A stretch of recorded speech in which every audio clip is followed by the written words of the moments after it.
everybody! The GMG pregame show is about to start. Grab your favorite beverage of choice. Sit down. Get ready to communicate with us. And let's go!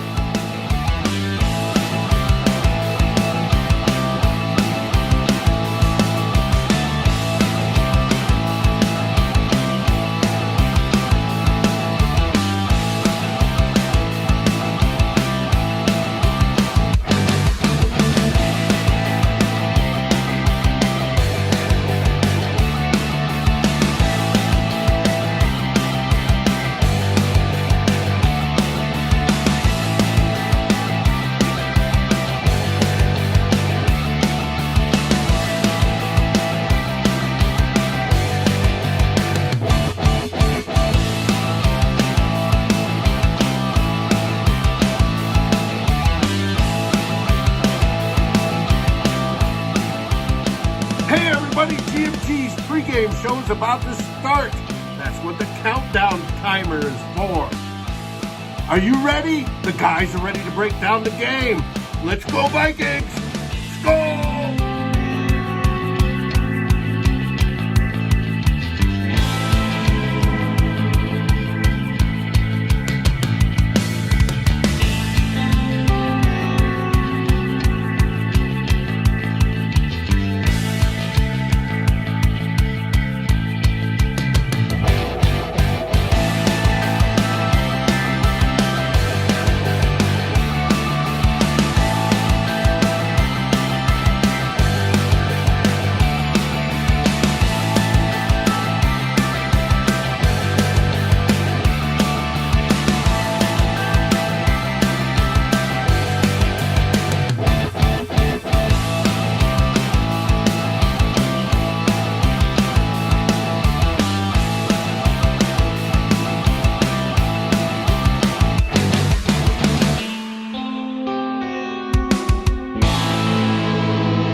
That means it's time. Skol!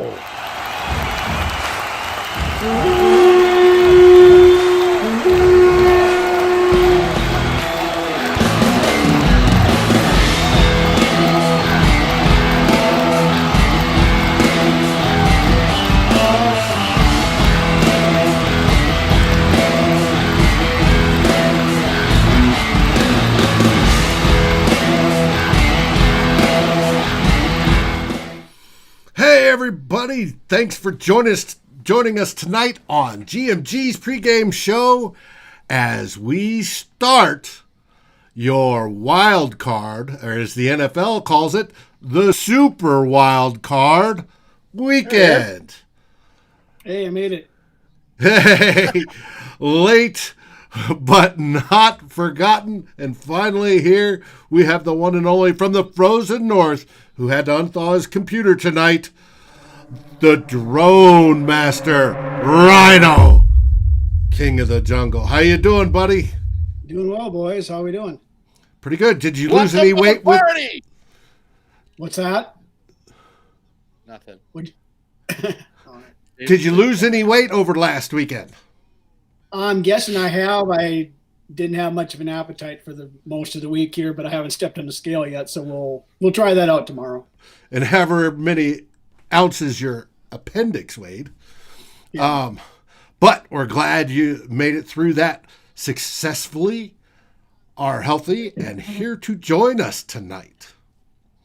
And in the prime spot, sitting next to me, the one and only and co-founder of Good Morning Gjallarhorn, we have the Base Ripper, Drew Bunting. Rhino, glad to see you got through all that and you're feeling a little better. Thanks for joining us. Oh, yeah. Wouldn't miss it. I'm wondering what an appendix weighs. A couple pounds? I don't know if it was quite in a jar. No, I didn't want it. No. How's those nurses treating you? Oh, nurses. How the nurses treat? It was good. I mean, they attaboy. They did a nice job, got me out of there, and I made sure it wasn't too much of a pain in the ass, so that they were nice. There you go. Good. All stitched up, ready to talk about the little NFL playoffs, baby. Let's do it. But first, before we get into the playoffs,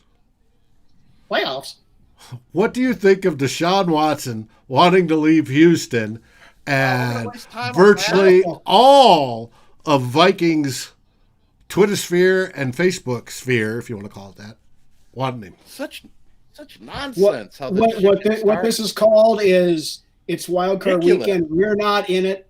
Everybody's bored and wants something to talk about. I mean, don't get me wrong. If there was a way to get Deshaun Watson on this team, I would do it in less time than it just took me to say do it. But it's a pipe dream. It's not going to happen. Let's move on. Well, we had to bring it up because it has been a talk over the last couple of days.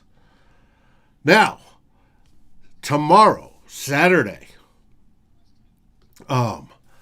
this super wild card weekend starts off, and the NFL is calling it super because we have 6 games instead of 4. 3 on Saturday, 3 on Sunday. The first game of the bunch, starting at 1:05 Eastern, is the Colts at the Bills. You have ancient quarterback versus young quarterback, and young quarterback throws to our very own and former Stephon Diggs. What do you think's going to happen in this game, Drew? Before I get started on my breakdown, I want to show everybody this flag that one of our listeners, Mary Fisk, sent me in the mail. Look at that thing of beauty. That is a beautiful thing of beauty. Mary, thank you so much. I am going to wrap myself in this baby and sleep in it later on tonight. Old school style with new school helmet. Cool. Yeah, old school style. Thank you, Mary. You're the best. I think Buffalo's going to cover the spread pretty easy in this game. I don't trust Phillip Rivers. Phillip Rivers is going to fall apart like he always does in any kind of playoff game. I like the Colts defense, but I don't see them keeping up with Buffalo. I think Buffalo's going to roll right through them. Well, the spread is 6.5. Currently. Cover. Bet it to cover. They're a cover. Okay, that's what I would do. Over-under's 51. Rhino, you think they're going to get more than 51? I think it's quite possible. I mean, even with, like what Drew said, Rivers' tendency to not do so well in playoff games, I think Indy will still put up points. And we know Buffalo might get 50 on their own. I mean, Indy's defense is good, but right now I think Buffalo could very well be the best team in this playoff run right now. And with that offense, he's got Diggs, he's got all these wide receivers out there that Josh Allen does to throw this stuff. They like to open it up. They like to score points. I mean, I've watched them the last couple of weeks, and, they're already up by 20 points, and I was shocked to find out that they're still scoring points when they're up that much. Usually games I watch, I'm used to just going into the shell mode about, defend 2 plays the into the win. Third quarter and defend the win there. But I mean, they stay aggressive. That's what we'd like to see. Brian Daboll, he's one of my favorite candidates for getting a head coaching job after the season's over. He's done a hell of a job with Josh Allen. I mean, taking him from when he first came to, he was having accuracy issues. He was having some of this other stuff. And now Josh Allen's a legit top 5 quarterback in the league right now. The way he's playing, the way this offense is clicking, production-wise anyway, yep. And I feel confident in saying Buffalo's going to cover this one. Well, all I've got in front of me is PFF. PFF has Buffalo's offense as 6th. Indianapolis is 12th. They have Indianapolis's defense is 8th, and Buffalo's is 9th. So it's pretty close. Yeah. I want to point out something that's kind of Viking related to all this. Both the Colts and the Bills, their offensive lines 2 to 3 years ago were trash. Garbage. Both of them. Both of those teams' offensive lines were shit. Yes. They were terrible. Indy fixed theirs in one draft. Look what they've done look what both of those franchises has done with their offensive line in the last 3 years. Let that be a lesson to what we're going through now. It can be fixed in a short time, but you have to address it, and you have to put some time into it. And you have to get the right people. Mm-hmm. Well, you can't hear me? No, I can hear you. I'm just saying they got to focus on that. They've got to I thought you were... look. I looked at stats today over at Football Outsiders, specifically on offensive line. Do you know that we had the per offensive line rankings at Football Outsiders? We had the number one rushing line. Number one. Part of that is because we have such a prolific running back that gets yards after, Right. The initial contact and stuff like that. But they rank initial contact, second level, and stuff like that. It was number one. Our pass protection on the passing side, any guess where that was? I'm going to say about 30th, 31st. You're close. 28. Drew's got it. It was 28th. For a quarterback that's a statue and needs, things to be perfect to move from a top 10 offense, and we were a top 10 offense, up into that elite top 5 range, you've got to have that O-line, just like Drew said, Indy and Buffalo focused on. And they have two of the best. But they didn't 3 years ago. No, they didn't. They purposely went after it and looked for it and brought in people that could identify the talent that they needed to make it happen. We've been at between what, Rhino, C and D grade for the last 6 years? I mean... Yeah, probably. Basically, since before Zimmer. Yeah. It was before Zimmer was the last time we had a decent line. It's almost like you want to get... It's too much to even talk about anymore. One more thing I'd like to point out about Josh Allen. Most times when guys are in college and they have accuracy problems, I'd say 90% to 95% of the time, the accuracy problems don't get fixed. That's one thing you can't fix at the next level. Josh Allen has been an exception to that because at Wyoming, he couldn't hit water if he fell out of a boat. Is that how it goes? In his first year in the NFL, he really struggled with his accuracy. That guy's worked on his game to get his accuracy better. And I just wanted to point out that's not usually how it works with accuracy in quarterbacks. Usually, if you're an accurate, wasn't he like 57% his rookie year, and he was up over 70 this year? Yep. Yeah, but that's what you put in the work. That's significant. That's putting in the work on your own time and putting in the work in the game because you care, not just saying, "Well, this is what I'm going to do, and this is what I'm going to." I mean, it's worth pointing out. Good for him. Now you talk about the OC. Being a very much interested in possible head coach because of the improvement there at the quarterback.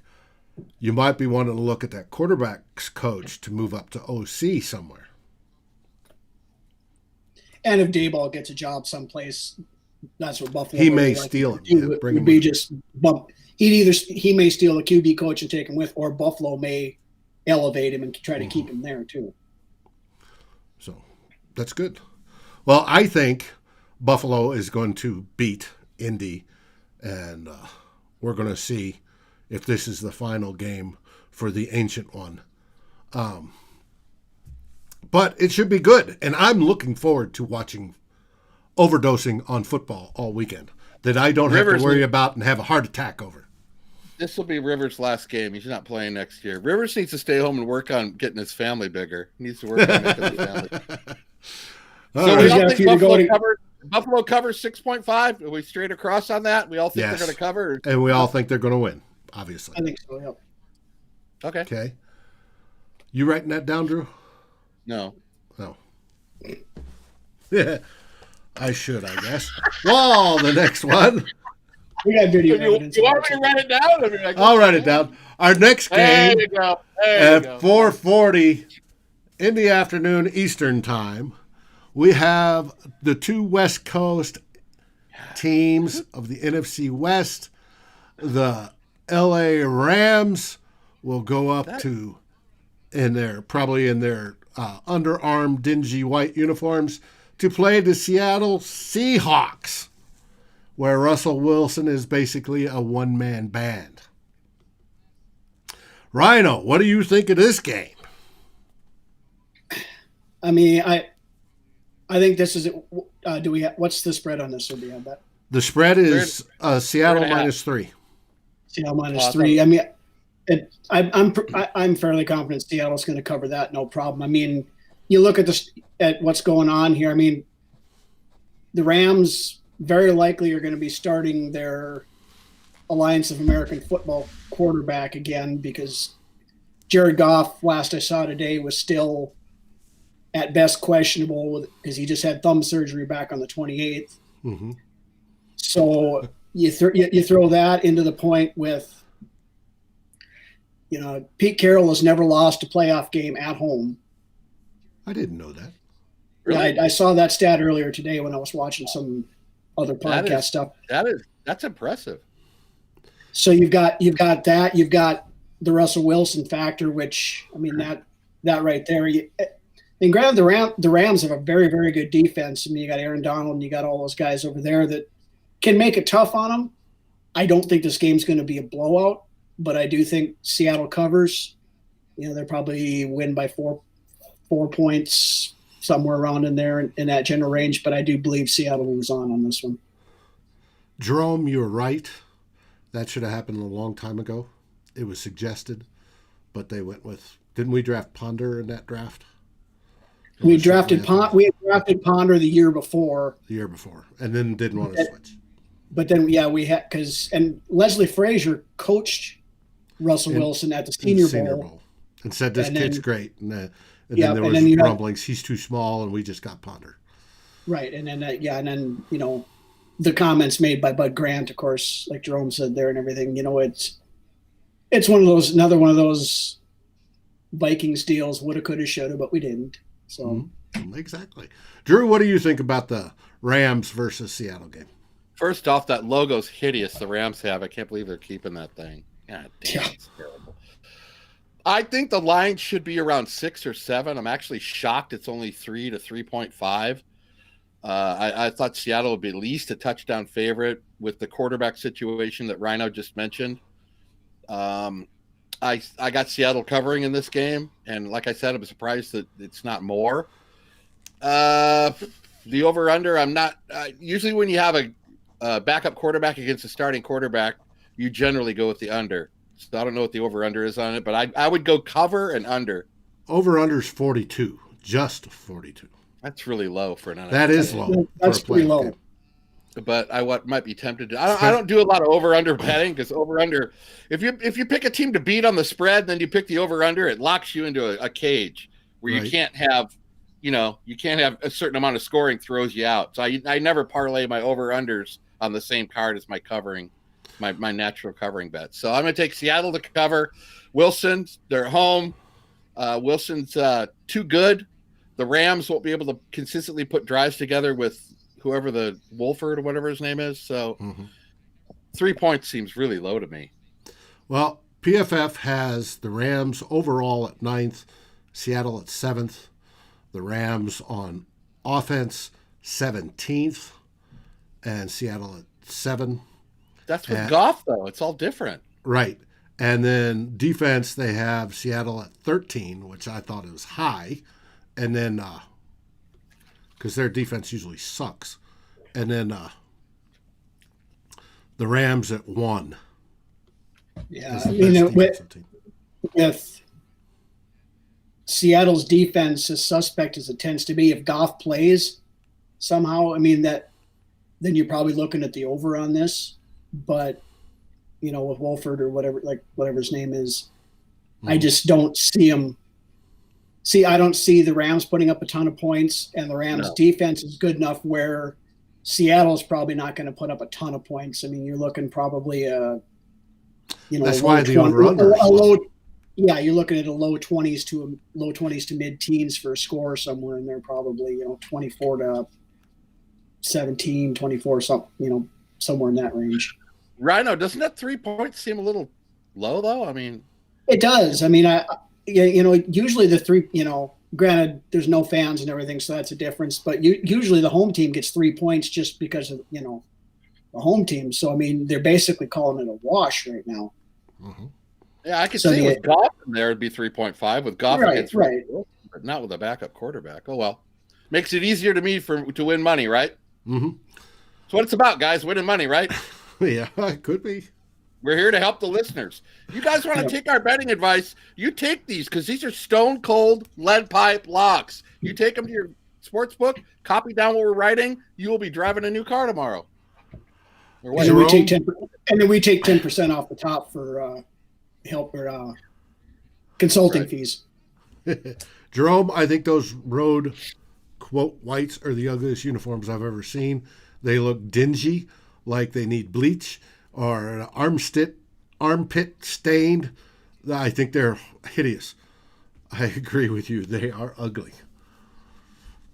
Everything about the Rams uniforms are ugly, even the homes. I mean, it looks like they use Microsoft Word for the font site or on the stuff, and it's Mary, you calling this game the Rams winning? Biggest upset of the Mary! See? Mary's here. Hey, Mary.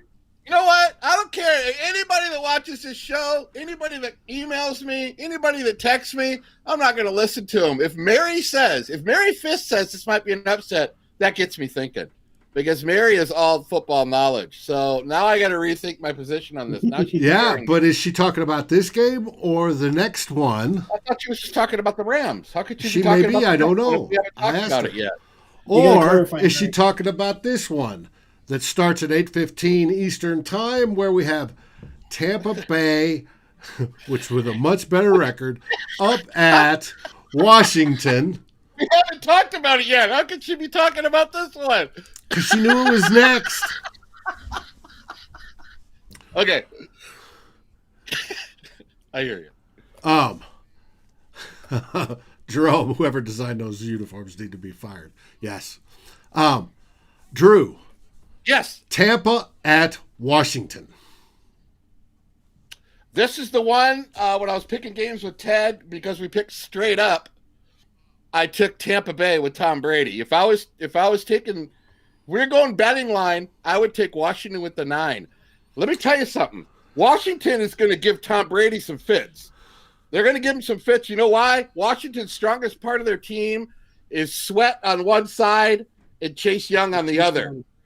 That is going to give Tom Brady some problems. Not to say Tampa Bay is going to blow the game because of that, but I guarantee you Washington's going to disrupt them a little bit, and they're going to have to adjust.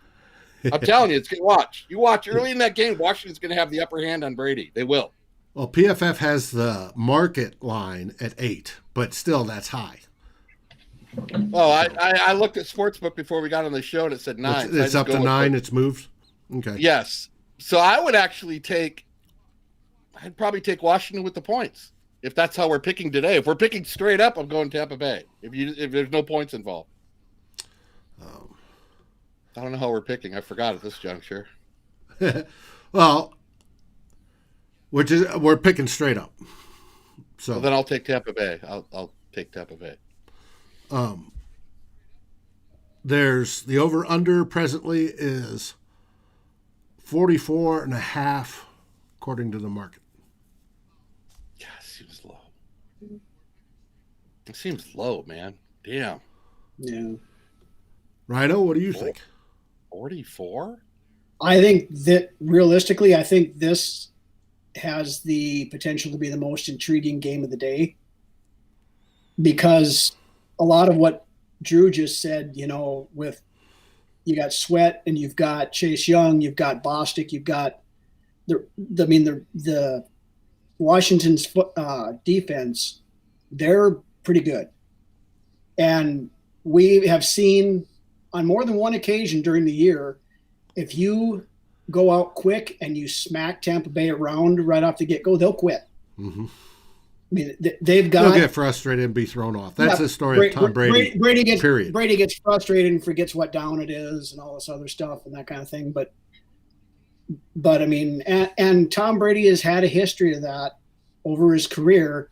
If you get him frustrated early, that's when you have the chance to pounce on him. And on the offensive side of things, Washington's good enough to where they can put up a few points. Can't say enough about what Alex Smith has done this year. I mean, is he an elite, air it out, going to score you 1 million points quarterback? No, he's not.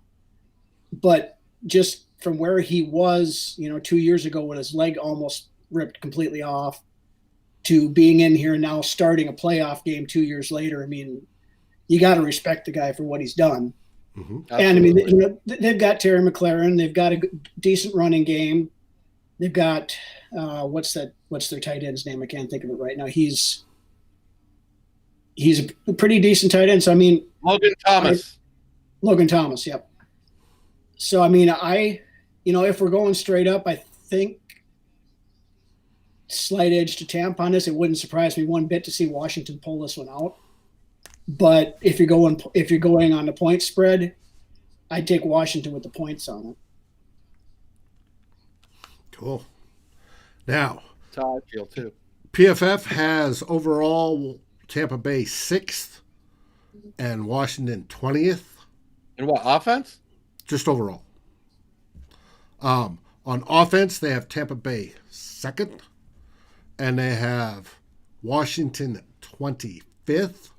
So odd to see a team with that bad of a ranked offense in the playoffs, but it is the NFC East. But on defense, that's where that story is. Washington, they have 3rd, and Tampa Bay 6th. So it will be intriguing. Rhino's right. This could be the big game of the weekend. Where after the weekend's over, you go, man, what about that Tampa Bay Redskins game? Yeah, and sorry. The Washington whatevers, not the Redskins. Sorry. And yeah. And it could be that Washington steps up, and Tom Brady and Gronk fade, because they're old. Let's not forget, the Vikings had Tom Brady shook early too. Yes, they did. But they didn't follow through. They had him on the ropes, and they didn't hit that roundhouse to put him out. They had Tom Brady, Now we want to sprinkle in a little Viking talk here. They had him on the ropes too. Couldn't get it done. So after Saturday, all three of us have picked the same thing: Bills, Seattle, and Tampa Bay.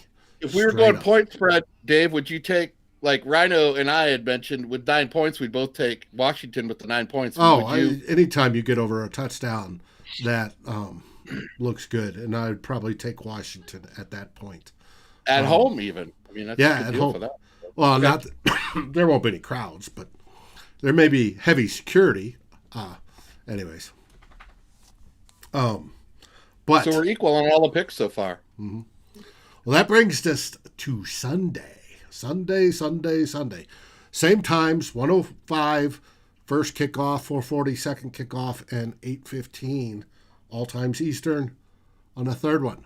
First game, the Baltimore Ravens at the Flying Thumbtacks, the Tennessee Titans. What?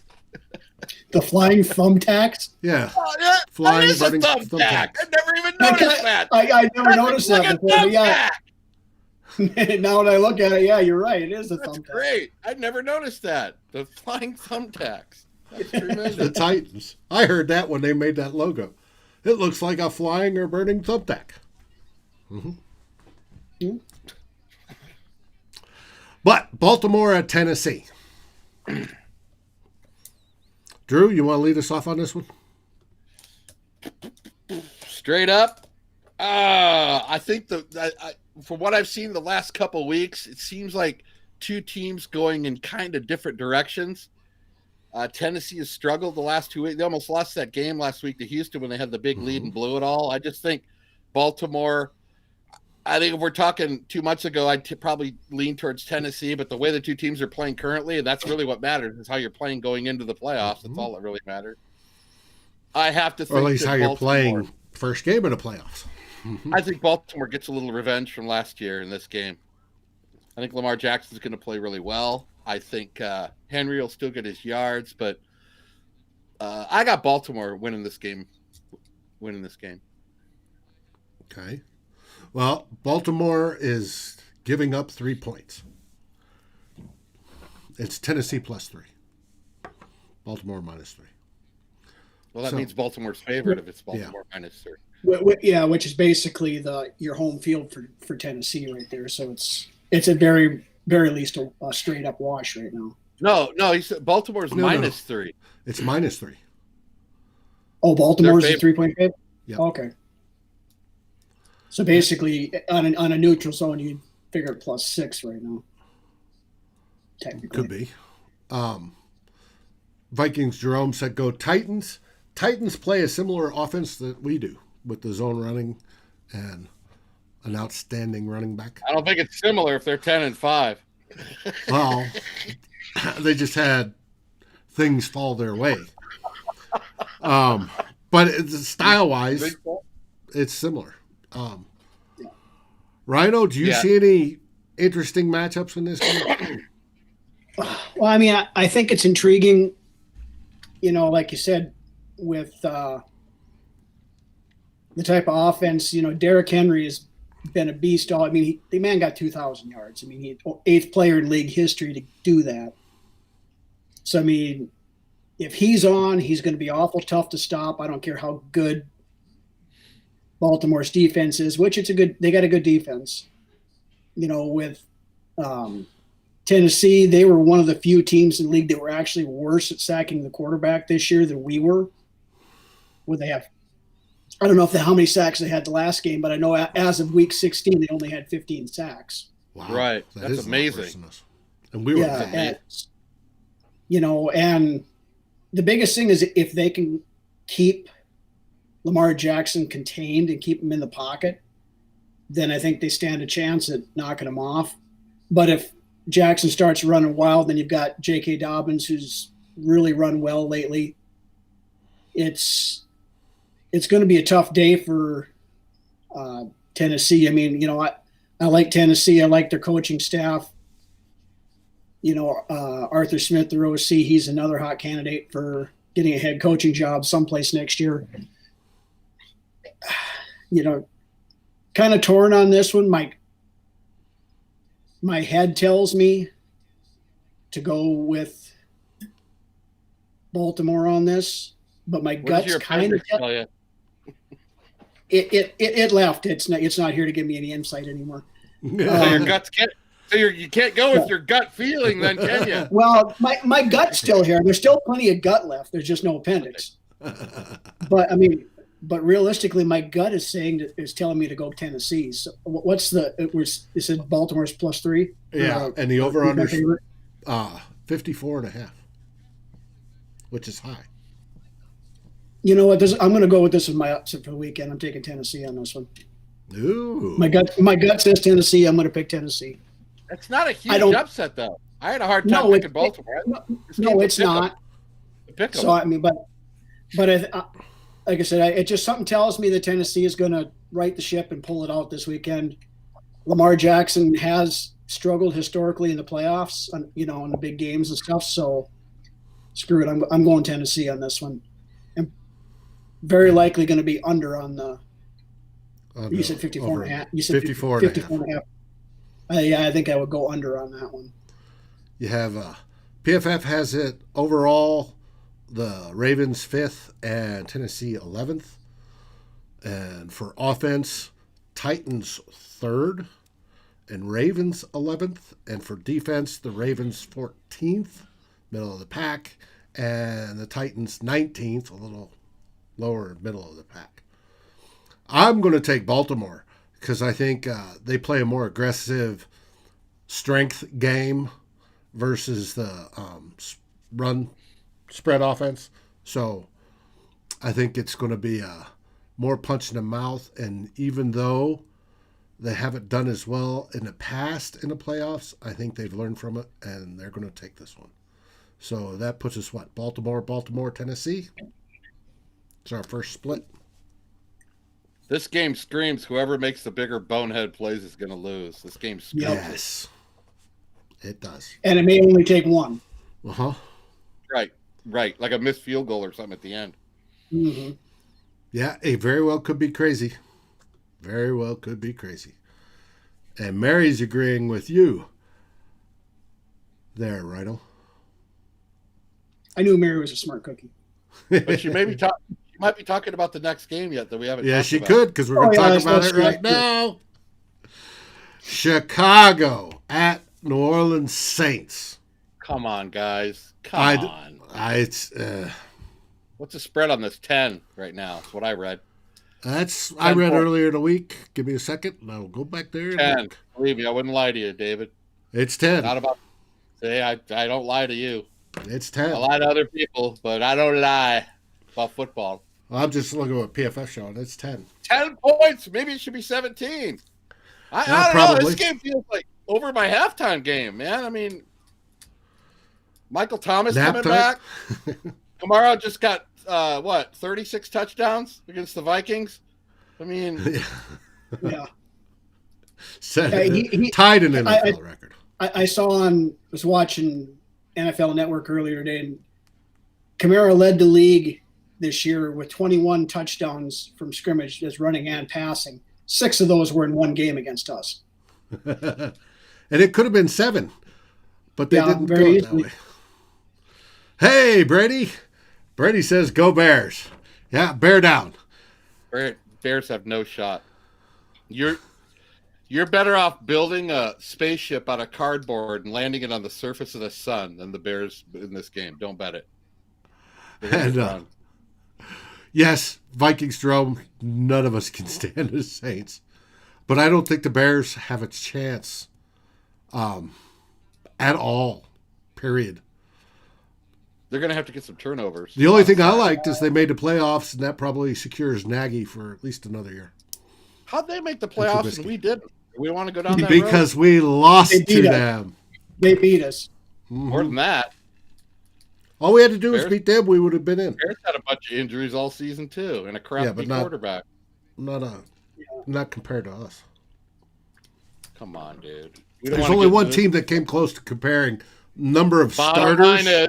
Who's playing tomorrow, Rhino? 6 and 10. Who's playing tomorrow, Rhino? The Bears or the Vikings? Pretty sure the Bears are. Or they're playing Sunday. They're playing Sunday. Sorry, Sunday. Yes. Anyways, so I think we all picked New Orleans on this one. Not even close. Yeah, I mean, Drew Brees' arm is shot, and I honestly think this is probably Drew's last run. I think, but his arm is done. He looks like Peyton Manning. It's like Peyton Manning noodle arm.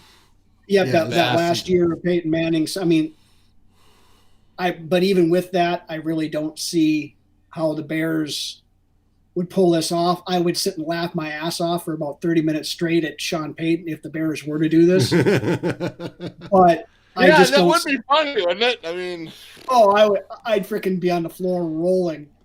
If never that hurts happened. to see the Saints lose. To be honest. No, I mean it couldn't happen to a more smug SOB than that guy. But I don't see any way the Bears are going to even make a real game out of this. To be honest with you. Now, when the Saints finally do lose, and Brees retires, that team's going to fall apart. They're so overextended on the cap and push so many things out that they're going to have to get rid of just about everybody and have nobody. Now we look forward to that. That was, late 70s when they did that. That's a good thing. I like that idea, but here we are, Viking fans talking about other teams falling apart. Well, we're not completely apart. Anyways, that leads us to the final game. The one I'm looking forward to, Browns at Steelers. That's going to be a good one. Mm-hmm. The only thing I don't like about this game is Stefanski won't be there. Who cares? Football, man. Let's go. And they won't even let him call in stuff over the phone. Who you taking, Dave? Who you taking? You go first. You never go first. Who you taking? You can't write off our picks. I'm going Steelers because defense? Their defense and their playoff hardened, been there, done that. They don't want the Browns to overtake them. I think it's going to be a pride thing. I think the Browns are happy they're there, first time in 220 years. And so I think it's going to be Steelers stomping. I'd be curious to see what the weather. I didn't look at what the weather forecast is. Last game of the day, you're going to be good and heated up, right? Oh, you betcha. You betcha. And then, after the game, of course, we're looking forward to GMG hitting the Raw live. Jesus. To talk about all weekend. Mm-hmm. Browns are my second favorite team. Masochist. Yes. Brady. Yes. Rhino, how you picking this game? I'm kind of torn on this one too. It's there again. I think there might be some of this. The Browns are just happy that they got there, kind of thing. Yeah, and there might be a letdown with that. But then you've got the genius of Juju Smith-Schuster. I saw a comment he made either yesterday or today that came out. He's like, this comment was something to the effect of, the Browns are still the Browns. They're basically a bunch of gray, nameless faces in football uniforms. They got a couple of good players, but the Browns are still just the Browns. So, I mean, the Browns are going to go one of two ways. They're either going to, like I said, be just happy they're there and kind of go through the motions or they're going to have stuff like that. They're going to want, they've got the receivers back. They've got, they're missing Stefanski and a couple of coaches and one or two players, I think, that are still on COVID. But, the Browns have surprised a lot of people this year, and they've got it in them to do it again. Uh-huh. I mean, what's the over-under on or the spread on this one? Market is Steelers are favored by 6. Over-under is 47.5. 6 points. I mean, if we're going straight up, I think I would take Pittsburgh. If we're going points, I think I'd take Cleveland on this one because it's going to be a close game, I think, either way. And this may be another one of those ones that's going to boil down to, who makes the fewest mistakes.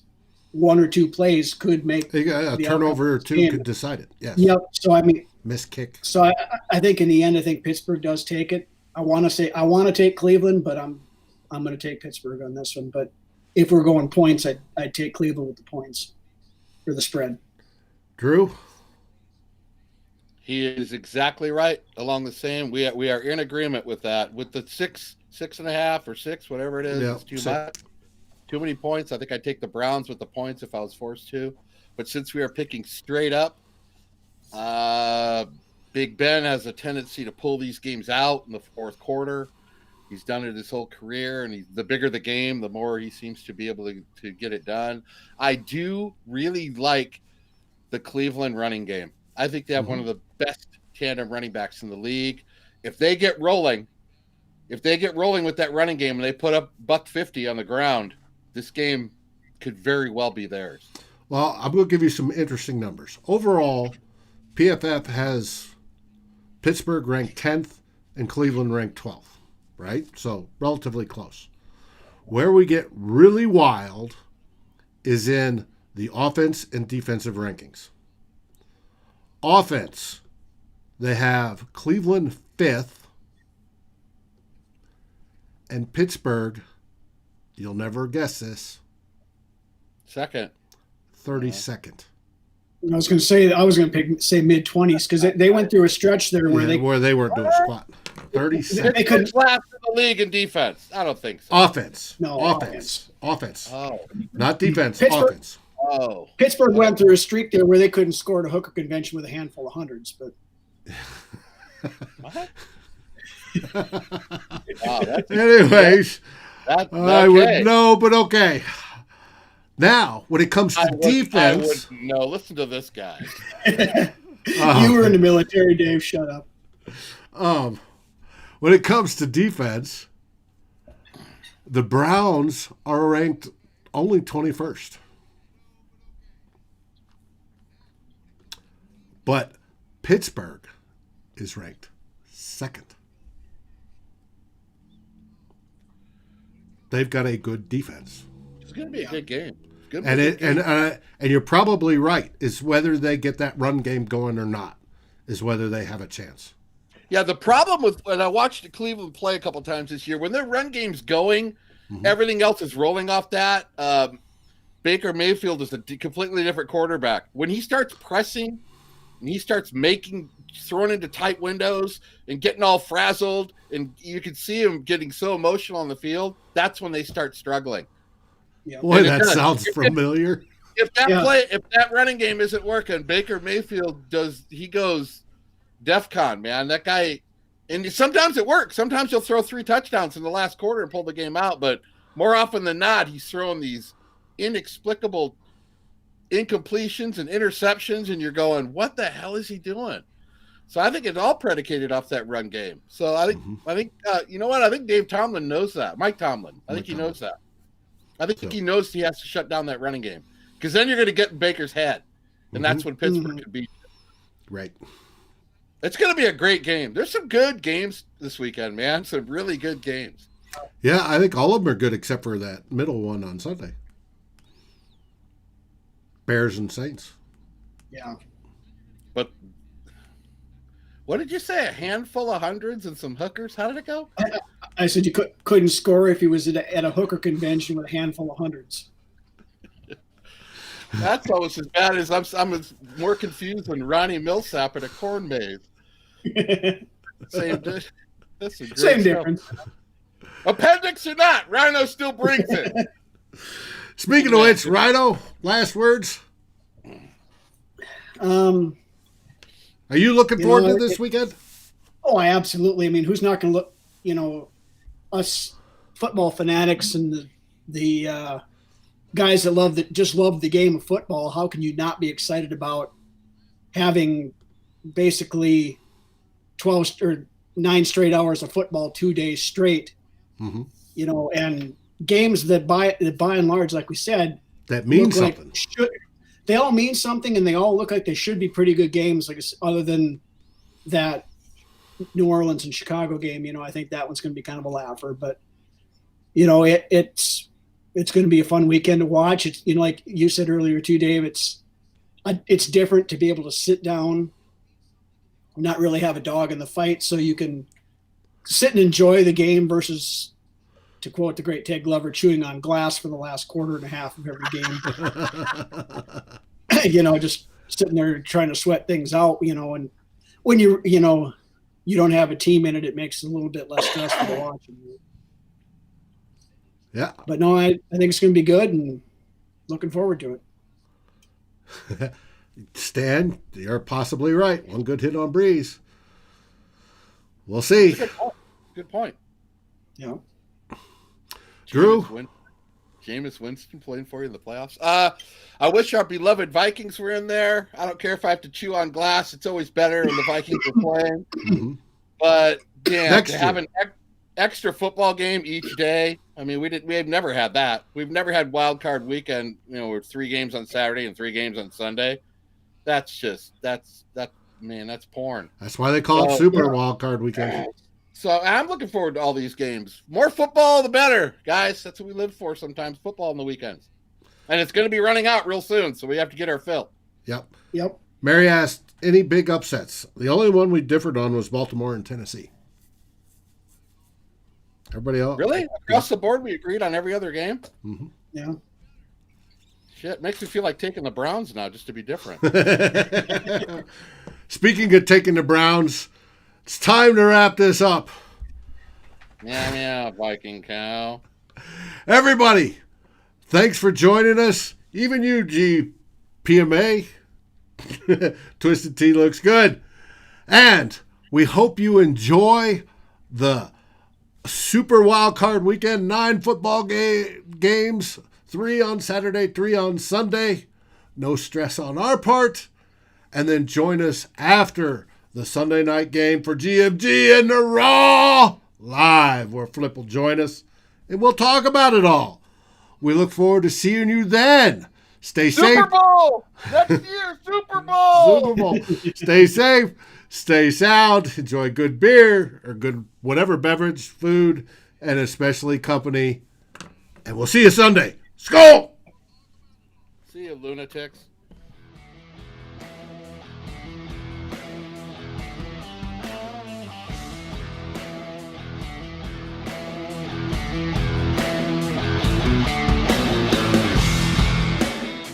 Thank you for watching or listening. As always, if you like, subscribe, and ring the bell for notifications. And if you're listening to the podcast, please rate us on your favorite aggregator. Skol, everybody.